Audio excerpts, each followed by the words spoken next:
চট্টগ্রামে আটক ইনকিলাব মঞ্চের নেতা ওসমান হাদির হত্যাকারী ফয়সাল। রাজনৈতিক অঙ্গনে বড় ধরনের অগ্রগতি। ইনকিলাব মঞ্চের জনপ্রিয় নেতা ওসমান হাদির হত্যাকাণ্ডের প্রধান অভিযুক্ত ফয়সালকে চট্টগ্রাম থেকে আটক করেছে পুলিশ। এই ঘটনা গত বছরের শেষের দিকে ঘটে যাওয়া ওসমান হাদির হত্যাকাণ্ডের সাথে সরাসরি জড়িত বলে মনে করা হচ্ছে। পুলিশ সূত্রে জানা গেছে, ফয়সালকে চট্টগ্রামের একটি লুকানো আস্তানা থেকে গোপন অভিযান চালিয়ে গ্রেপ্তার করা হয়েছে। তিনি দীর্ঘদিন ধরে পলাতক ছিলেন এবং বিভিন্ন ছদ্মনাম ব্যবহার করে লুকিয়েছিলেন।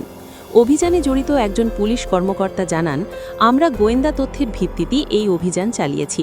ফয়সালের কাছ থেকে কিছু গুরুত্বপূর্ণ প্রমাণও উদ্ধার করা হয়েছে, যা হত্যাকাণ্ডের রহস্য উন্মোচন করতে সাহায্য করবে।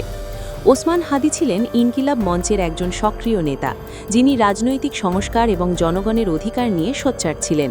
গত বছরের নভেম্বর মাসে ঢাকায় একটি রাজনৈতিক সভায় তাকে গুলি করে হত্যা করা হয়। এই হত্যাকাণ্ডের পর দেশজুড়ে ব্যাপক প্রতিবাদ এবং তদন্তের দাবি ওঠে। ফয়সালকে এই ঘটনার মূল পরিকল্পনাকারী হিসেবে চিহ্নিত করা হয়েছে, যদিও তার পক্ষ থেকে এখনও কোনো বক্তব্য পাওয়া যায়নি।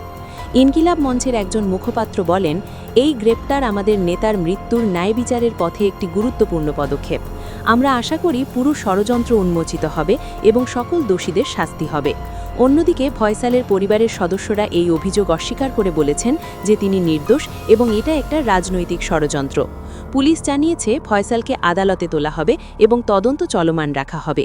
এই ঘটনার রাজনৈতিক মহলে নতুন করে উত্তেজনা সৃষ্টি করেছে এবং অনেকে মনে করছেন যে এর পেছনে আরও বড় কোনো শক্তি জড়িত থাকতে পারে। বিস্তারিত তথ্যের জন্য তদন্তের অগ্রগতি অনুসরণ করুন।